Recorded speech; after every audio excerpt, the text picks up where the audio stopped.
ఓం శ్రీ గురుభ్యో నమ. లలిత త్రిశతి నామం ఈనాడు. హరి బ్రహ్మేంద్ర అంటే బ్రహ్మ ఇంద్రాది దేవతల అని అర్థం అన్నమాట. బ్రహ్మేంద్ర సేవిత. హరి నిన్న ఏం చెప్పుకున్నామండి?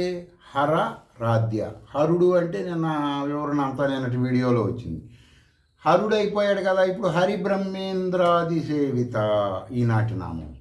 ఒకసారి మనం ఆలోచించుకుంటే ప్రశాంతంగా కూర్చొని, నిన్నటి నామము హరుడు అంటే శివుడని, ఒక కుటుంబంలో యజమాని అయినటువంటి కుటుంబ సభ్యుల కోరికలు తీర్చే అటువంటి వ్యక్తి హరుడు అంటారని, ఆ విధంగా మనం నిన్నంతా చెప్పుకున్నాం.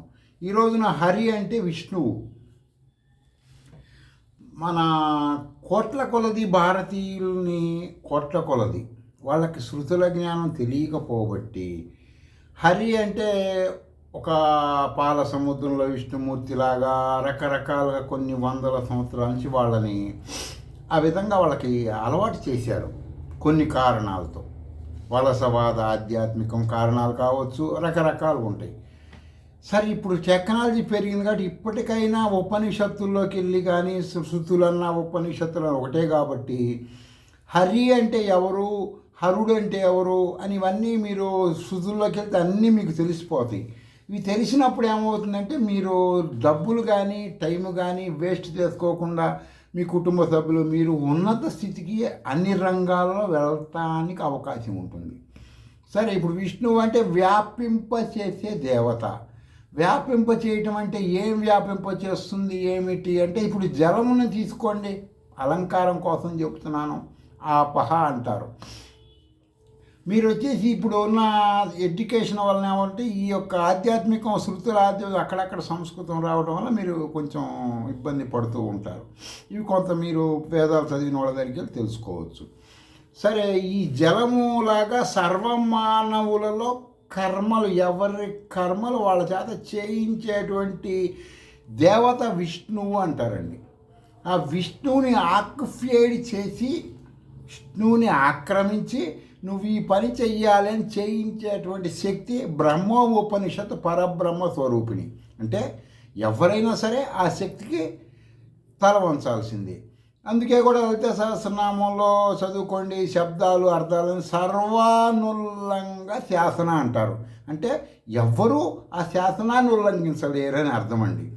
సరే, కోట్ల మంది ప్రతిరోజు చేస్తున్న ఆధ్యాత్మికం కొన్ని వ్యవస్థల్లో కొంతమందికి జీవనాధారంగా ఉంటుందండి. అది దానివలన ఎక్కువ మంది చెప్పటానికి ఇష్టపడరు, చెబితే జీవనాధారం దెబ్బతింటుందని. మీరు ఏ దేవుళ్ళు దేవతల్ని సర్వము నమ్మి పూజిస్తున్నారో వారేమో, మీరు ఏ దేవతలను పూజిస్తున్నారో ఎక్కడెక్కడెక్కడ రాష్ట్రాలు దేశాలు దాటెల్లా ఆ దేవుళ్ళందరూ శృతుల ప్రామాణిక దేవతని పూజిస్తూ ఉంటారండి. అర్థమైందండి? మీకు మీకు ఆ అర్హత, మాకు అర్హత లేదా, లేకపోతే మేము బ్రహ్మోపనిషత్తు పరబ్రహ్మ స్వరూపులు మేము పూజించలేమా, దేవతలకి త్రిమూర్తులకి మాత్రమే అధికారం ఉందా, అది ఇది మేము ఎంతైనా డబ్బు ఖర్చు పెడతాము అంటే కీర్తి కాంత కనకలతో దొరకదండి, జ్ఞానముతోనే వస్తుంది. కాబట్టి అందువలన ఏంటంటే ఆ జ్ఞానం, ఇప్పుడు ఎన్నో ఆహార పదార్థాలు అలంకార వస్తువులు తెప్పించుకుంటున్నాం కదా మనం. అట్లాగే ఏదైనా ఫోన్ చేసి ఇట్లా ఈ తెప్పించుకొని జ్ఞానం తెలుసుకోకూడదా అంటే తెలుసుకోవచ్చు. శృతి ప్రామాణిక దేవుడు ఎవరు అని చెప్పి మీరు తెలుసుకోవాలనుకుంటే మీరు ఎంతో సమయము, లేకపోతే ఇవన్నీ దుర్వినియోగం పద్దాగా జరగకూడదు, ఒక్కసారి కొంత మేము కేటాయించుకుంటాము అనుకున్నారనుకోండి, మీరు వెంటనే మహాసనాతనమైనటువంటి యథార్థ జ్ఞానం ఎక్కడుందని ఉపనిషత్తులకు వెళ్తే మీకే తెలుస్తుంది, నేను చెప్పక్కర్లేదు. శ్రీరాముడు శ్రీకృష్ణుడు ఎవరెవరిని పూజించారు ఏంటి, నాలాంటి శ్రీ విద్యోపాసకులు మీకు చెబుతున్నారు. రేపు మీరు కొత్త కొత్త శ్రీ దేవుళ్ళను సృష్టించే అటువంటి వాళ్ళ నోట్లకు తాళాలు వేసేసి ఈ కొత్త దేవుడు, కొత్త బాబా, కొత్త అవధూతలు వీళ్ళందరూ వీళ్ళని అడ్డం పెట్టి వెనక పక్క వేరే ఇంకొక నెట్వర్క్ మాఫియా ఉంది, ఈజిప్ట్ మాఫియా లాంటిది అని చెప్పి మీరు అందరూ చెప్పి ప్రజలను ఎడ్యుకేషన్ కూడా చేయొచ్చు, అందరిని శృతుల్లోకి పంపిస్తారు. ఆలోచించండి. ఇప్పుడు పరమేశ్వరి వచ్చేసి ప్రతి ఒక్కరికి హంస రూపంలో ప్రతి సెకండు నీలోనే ఉంటుందని చెప్పి శృతులు చెప్తున్నాయి. నువ్వు అది గుర్తిస్తే నిన్ను అది గుర్తిస్తుంది. ఏమంటే నువ్వు అవతల వాళ్ళకి రెస్పెక్ట్ ఇస్తే కదా వాళ్ళు నీకు ఇచ్చేది. అవతల వాళ్ళు నువ్వు తీసి పారేస్తే వాళ్ళు నేను తీసేస్తారు కదా ఎవరైనా. అదే సూత్రం ప్రకారం మనం చూసుకోవాలి. అయితే శృతుల జ్ఞానం తెలుసుకునేటప్పుడు ఏమవుతుందంటే శ్రీ విద్యలోకి వెళ్తే మీకు కొంచెం ఆ దారి ఎడల్పు అవుతుంది. ఎలుక బేజం ఏనుగు బేజం అంత అవుతుంది. మనస్సు అనేది కాలం అనేది రెండిటికి సంబంధం ఉంటుంది.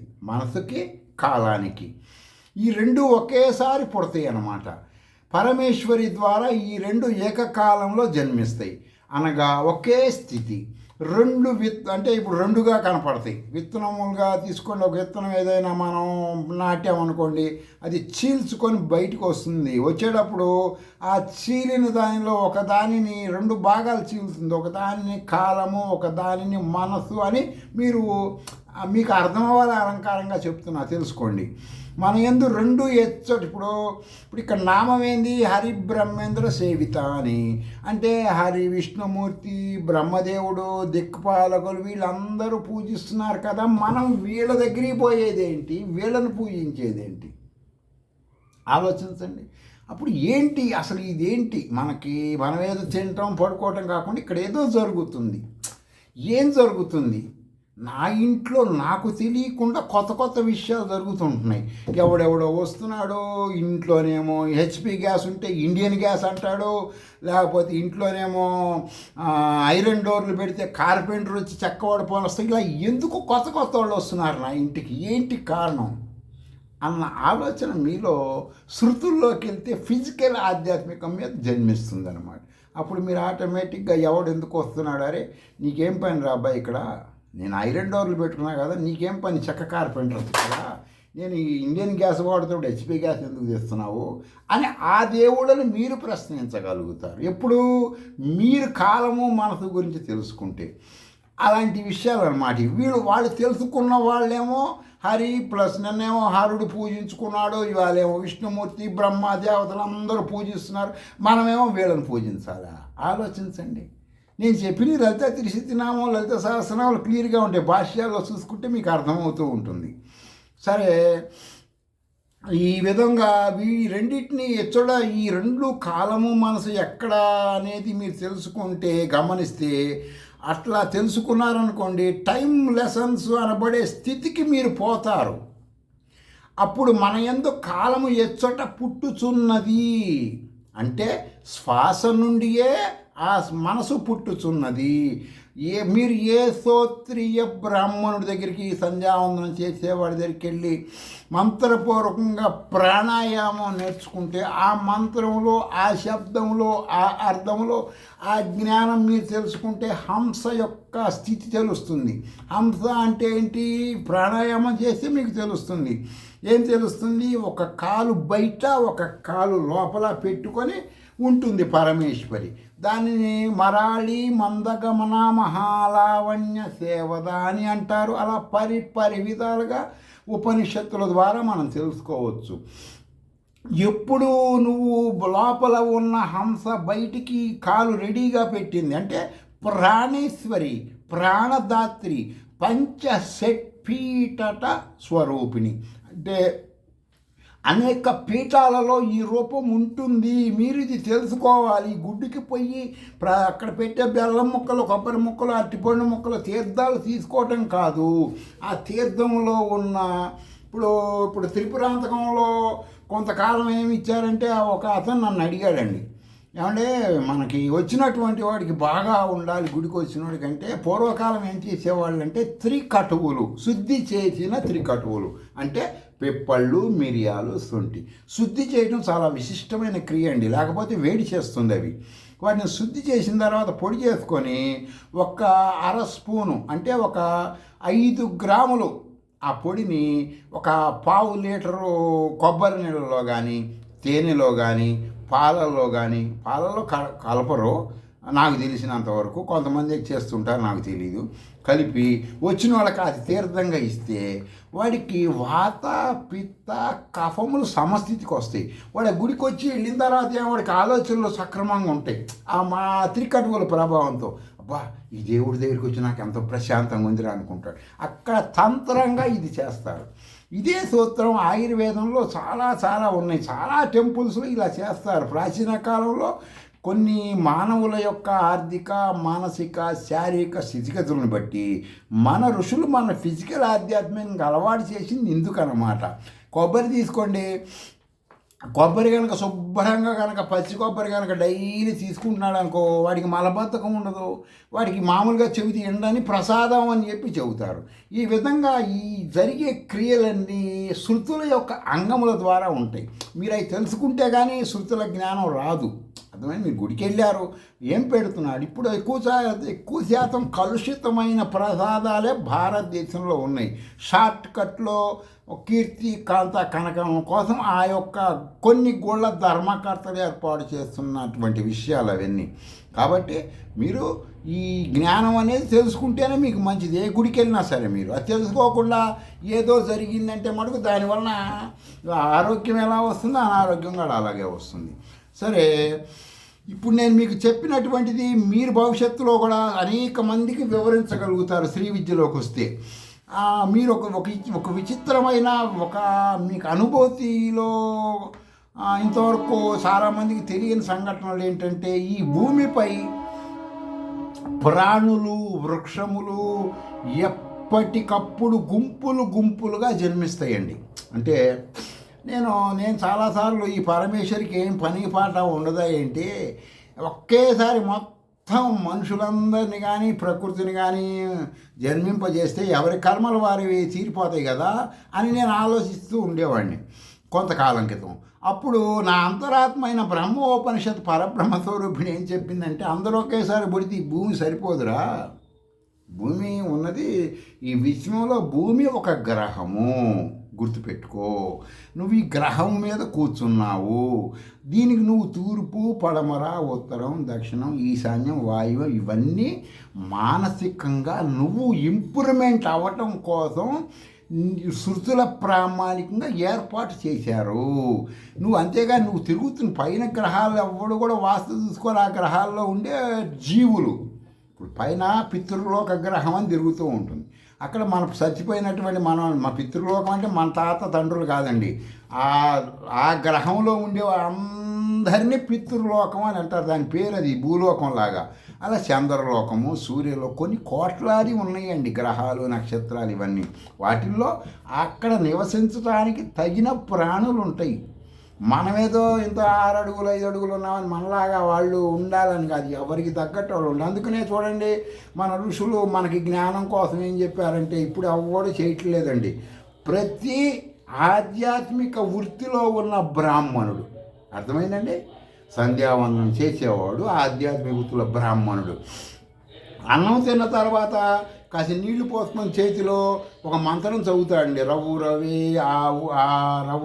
ఆ పుణ్య నిలయే పద్మనాభ నివాసినం అని చెప్పి ఒక మంత్రం ఉంటుందండి పూర్తిగా. ఆ మంత్రం దేనికి చదువుతారంటే, పితృలోకంలో ఉన్నటువంటి ఓ ప్రాణుల్లారా, మీకు ఆహారం అయినటువంటి జలమే, కాబట్టి నేను ఇప్పుడు దానిని మీకు ఇస్తున్నాను, తీసుకోండి అని. అంటే డ్రాప్స్ అన్నమాట, నీళ్లు పోయటం కాదు, డ్రాప్స్. వాళ్ళకి కొన్ని లక్షల మందికి ఒక డ్రాపే సరిపోతుందండి. ఎందుకంటే సూక్ష్మాతి సూక్ష్మ రూపంలో ఉంటారు వాళ్ళు. అలా చెప్పి నీళ్లు చుట్టూ తిప్పి పోయాలి. అంతేకాని చాలా చోట్ల అన్నం తినే ముందు నీళ్లు పోయటం, తిన్న తర్వాత ఎందుకు చేస్తున్నారో తెలియదు అనమాట. ఎవరినైనా ఒక చొక్కా ఎందుకు వేసుకుంటున్నావంటే ఒళ్ళు కనపడకుండా అంటారు. లేకపోతే కాటన్ తీసుకున్నాం అనుకో, దాని నుంచి బయట నుంచి వచ్చే చెమట బాడీ డ్యామేజ్ ఇట్లా ఉంటుందన్నమాట. అట్లాగే ఏ క్రియ చేసినా దాంట్లో ఉన్నటువంటి శృతి ప్రామాణిక తెలుసుకోవాలి. అర్థం పర్థం లేకుండా ఎవడు ఏ ప్రవచనకారుడు ఏది చెబితే అది చేయకూడదు. నేను చెప్పినా నమ్మకూడదు. శృతుల ప్రామాణికంగానే చెయ్యాలి భారతీయులు. సరే, నేను ఇట్లా అనుకుంటున్నప్పుడు ఏమని ఒకేసారి అందరూ పుట్టచ్చు కదా, ఒకేసారి అన్ని చెట్లు రావచ్చు కదా, అందరూ ఒకేసారి రావచ్చు కదా, ఈ విధంగా అంటే ఒకేసారి పుడితే భూమి సరిపోదు. ఎప్పుడు కొందరు పుడుతుంటే మరి కొందరు చస్తుంటే మరి కొందరు చచ్చిపోయిన వాళ్ళు పుడతారు, రెడీగా ఉంటారు. ఎప్పుడు చస్తాడో ఎప్పుడు పుడదామని రెడీగా ఉంటారు చాలామంది.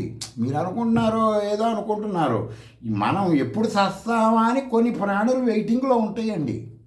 ఎప్పుడు ఇటు పోతాడో మనం చూద్దామా అని. ఆ విధమైనటువంటి సిస్టమ్ అన్నమాట ఈ విశ్వంలో అంతా. సరే, ఈ భూమి మీద పుట్టినవారు, పుట్టబోయేవారు, పుట్టిన తర్వాత చచ్చేవారితో ఈ లోకం బిజీగా ఉంటుందండి. ఎప్పుడు 24 అవర్స్ రిలయన్స్ ఫ్రెష్లాగా కితలాడుతూ ఉంటుంది. వెయిటింగ్ అట్టుంటారు. కొత్త సినిమాకి 520 రూపాయల టికెట్లు ఎట్లా వెయిటింగ్ ఉంటాయో, మేము ముందు పోతాం అని అక్కడ కూడా వెయిటింగ్లు ఉంటాయండి. దేని లెక్కలో దానికి ఉంటాయి. ఇవన్నీ శృతుల్లో సూక్ష్మంగా ఉంటాయి. ఎండ్ ఆఫ్ డెత్ అనేటువంటివి కొన్ని వాటిల్లో శృతి ప్రామాణిక వాటిలో ఇవన్నీ ఉంటాయి. మీరు తెలుసుకోవచ్చు. మీ అలంకారం కోసం నేను చెప్తున్న భాష వేరు, అక్కడ ఉండేది గ్రాంధికంలో ఉంటుంది. ఇక్కడ సీటు దొరకాలంటే ఎంతో వెయిటింగ్ లిస్ట్ ఉంటుంది.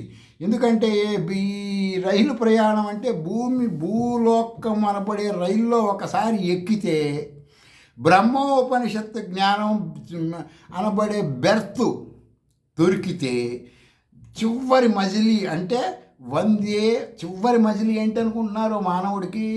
వందే గురు పద ద్వంద్వ మవగ్మానస గోచర రక్త శుక్ల ప్రభ మిశ్ర మత్కర్య త్రైపురం మహా అంటే అసలు ఏంటనుకుంటారు? ఈ చిన్న ఏదో 4 గ్రాంధిక మాటలు కాదండి.